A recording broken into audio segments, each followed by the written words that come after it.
and welcome to HR in the Fast Lane. Today my guest is Matt McNulty of B2B CFO. Thanks for joining me today, Matt. Thank you. Thank you for having me. Absolutely. I've had the pleasure of knowing Matt over a period of time here, and he's been absolutely valuable to me as an entrepreneur. Somebody where you say, okay, you don't have that CFO in your business, you can't afford to go hire the CFO in your business, and you have a hunch that you have a business, but you're not quite sure about your pricing. You're not quite sure about the margin. You're not quite sure about how to even begin to financially forecast. This man to my left absolutely took a hunch that I had in my business and helped me understand, Nicole, you are in business, darling, and you can take that forward. And so for any of you that have ever had that hunch, a B2B CFO helps you do that. What I want to do today with Matt is dive into something that he and I have in common, which is serving businesses within the middle market. And when I think of your background, Matt, and I think of everything that you've done that brought you to this place, tell us just a little bit about your background and how you came to be a B2B CFO. I was a traditional CFO for various companies over the course of 20 years. That's good. Mostly in manufacturing, sometimes not. And got to a point in my professional life where I figured out that I could serve more than one business owner at any given time by being a B2B CFO partner. Right. So I went off, established my practice 2 years ago, and never looked back. And never looked back. Having a lot of fun doing it as well. That's great. I work with all kinds of businesses, from manufacturing to IT startups to professional to services. HR Boost. Yeah, Absolutely. When you think about it, Matt, you know, some of these businesses that are out there, and I'm inside businesses that as they're scaling and they're growing, they might have a bookkeeper, they might have somebody that deals with all of their financial transactions, if you will, but as they scale and grow, then the bookkeeper might become somebody that's moving into like a director of finance or a controller type role. And then there's CFOs, and then there's CFOs that become COOs. Help me understand, if you can, a little bit about a business that might have somebody in-house but still need an external expertise within your realm. Specifically, I can think of just financial modeling when I have some of my clients. They're growing businesses, right? And they're going, oh, we really need to financially forecast this, but maybe the internal person's not good at financial modeling. Maybe they haven't done that before. Is that a place where you come into something where these clients already maybe have an internal resource? All of my clients already have either a controller, a bookkeeper, a manager of accounting. That's really something. All of them do. Yeah. So it's very, but I fit very well with organizations in a certain way.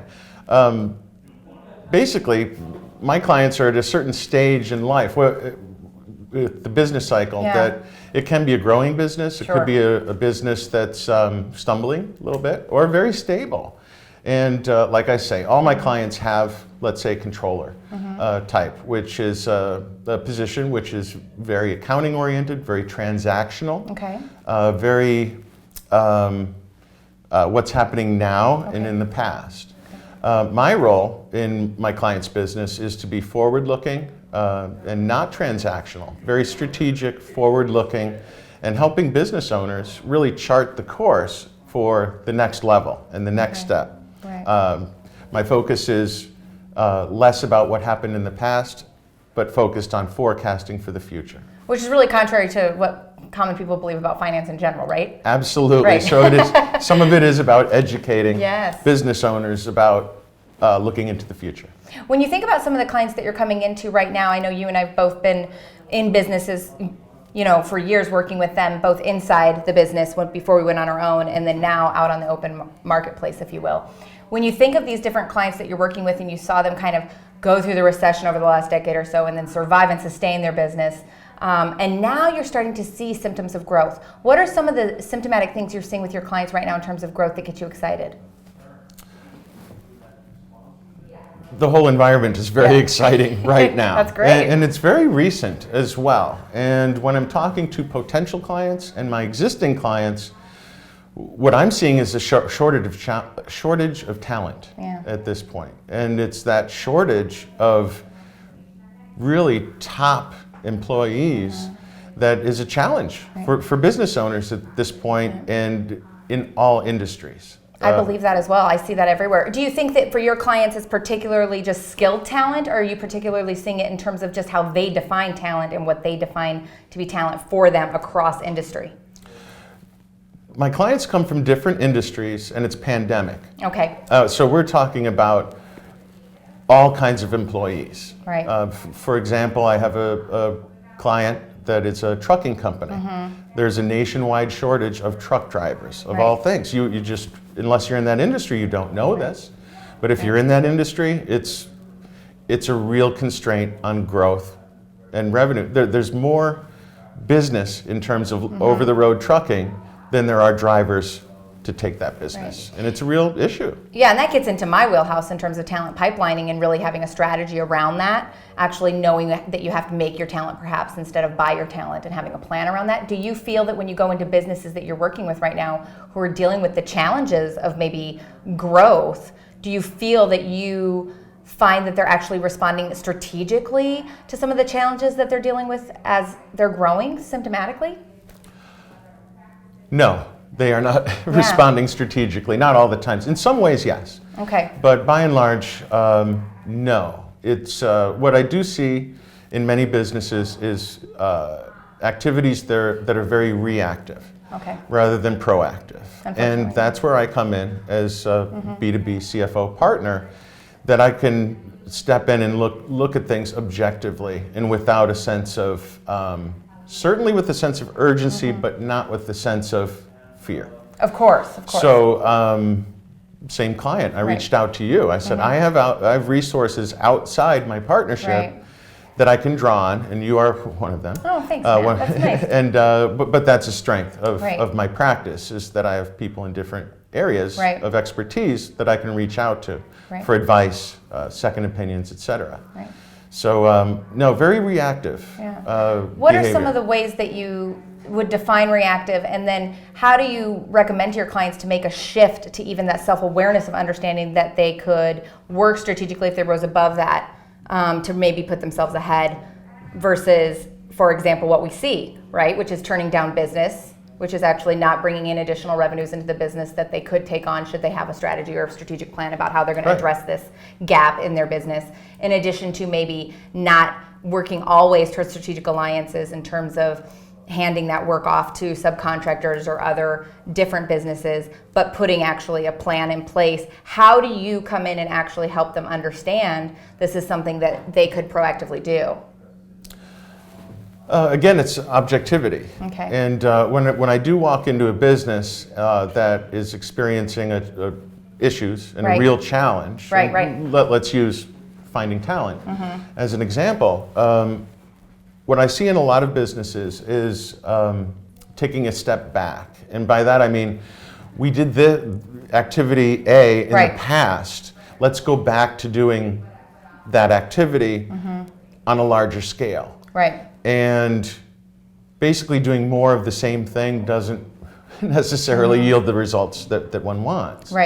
So one of the benefits that I bring to companies is a fresh perspective, objectivity, and other resources where I can say, okay, that's great. You've done activities A, B, and C in the past. They've worked for you in the past, and you're intensifying those efforts. But let's add on other efforts. One example would be, in terms of finding talent, a fresh suggestion from me, hiring veterans that are coming back from deployment and re-entering the workforce. And I have a soft spot for veterans. That's excellent, I do work with veterans charities, professionally and personally. And not only are you helping the veterans, you're helping the company. And there's tax breaks on the state and federal level for employing veterans. So it's a true trifecta. Everyone wins, and everyone's happy in the end. So that's brilliant. It's also something that my client never thought of before. So it's that's the kind of value that a fresh perspective can bring. And I'm wondering too, when you're getting out there and you're working with these businesses, if they have controllers, how many of these businesses that you're working with have somebody solidly dedicated to their HR infrastructure, to their HR strategy integration? Sadly, almost none. Isn't that shocking? It's, to someone else it might be. 24 years of being the top financial person in an organization. What I've seen in the past is that as businesses grow, they have an accounting arm. And that accounting arm whether it's an accounting manager, controller, et cetera, is in charge of payroll, because Correct. payroll equals money, so it's under the control of the controller. The finance let's person say. in business, sure. So as the company grows and needs HR, the temptation is to save money by not employing a professional HR, a true HR professional. It's thrown on that controller who doesn't have a desire to complete HR tasks, does not have the expertise, does not have the background, the education, et cetera. And sadly, it's a part of the business that is largely ignored by the controller, because they're a finance person. They are not a human capital person. And sadly, I'm guilty of that. That's been thrust upon me in my past. It's fascinating to me. It's absolutely fascinating. I love that you share that, because there's so many people when I go into businesses lately, I brought in usually by a CEO, but ultimately the person that I work closely with is the CFO. Yes. And it's truly the CFO that ultimately has become the champion for what it is that we do once they integrate with us. And I find it fascinating to hear you say, none. You know, you're dealing with businesses with anything from what revenue range? 5 million to 50 million. Right, so truly the middle market, truly these businesses that are growing. Small to mid-market. Right. When you think of what you're trying to do right now to just suggest for a business to start to understand the talent emergency, maybe, if you will. I mean, obviously, if there's revenue being lost from a business based on the fact that we can't fill and put people in the right place at the right time, right? This to me is a talent emergency. What are you recommending to clients or people that you meet right now that are running businesses to actually address this issue? I would say, again, new perspectives and seek outside help. Okay. To go back and intensify efforts that have worked in the past really isn't necessarily the right answer. I'm not saying don't do that. I think companies ought to go back to what worked in the past and redeploy those efforts. However, truly, if you need top talent and you need it right away, it's a good return on investment to seek outside help, to truly vet these outside resources and clearly define the scope, the goals, what type of human beings you want working for your company, and define what your culture is. And that's a great point, that we're looking for a person that will fit with our culture. What is talent to us? It's interesting you mentioned culture, because I'm sure you do quite a bit on the due diligence M&A side. Mergers, acquisitions. Absolutely. A lot of businesses growing through acquisition right now. Absolutely. How many of the businesses that you work with actually have like their strategic operational plan, right? They have their operational plan. Right? And then to me there's this third element, which is the strategic culture plan. Right, exactly. Right, so how many do you think are actually looking at this three-pronged approach to their M&A process? For my clients, the first two you mentioned, I typically write them for my clients. That's great. And the third, I would reach out to you, because they don't exist. They don't exist. They simply do not exist. See, that's another shock to me. It's truly where, wouldn't you say the cultural integration of two formidable forces coming together, right? Here it is. Perhaps they even had different customer base, maybe they were a high-cost provider that's acquiring a low-cost, competitor and essentially bringing them in, and these two cultures don't speak the same language, right? What's the impact to the bottom line? If you're missing that crucial piece, there's going to be an unfavorable impact on the bottom line. Absolutely. And with that being said, I just have to say it's been so nice talking with you today. Absolutely, Matt. Thanks for coming on the show. Thank you, Nicole. Yes. Please tell everyone where they can find you. My name is Matt McNulty. I'm a partner at B2B CFO, one of 220 partners across the country. And I can be found at the partnerships website, which is B2BCFO.com, or my personal website, which is mattmcnultycfo.com. That's it. Great. Thanks for joining us, everyone. Have a great day.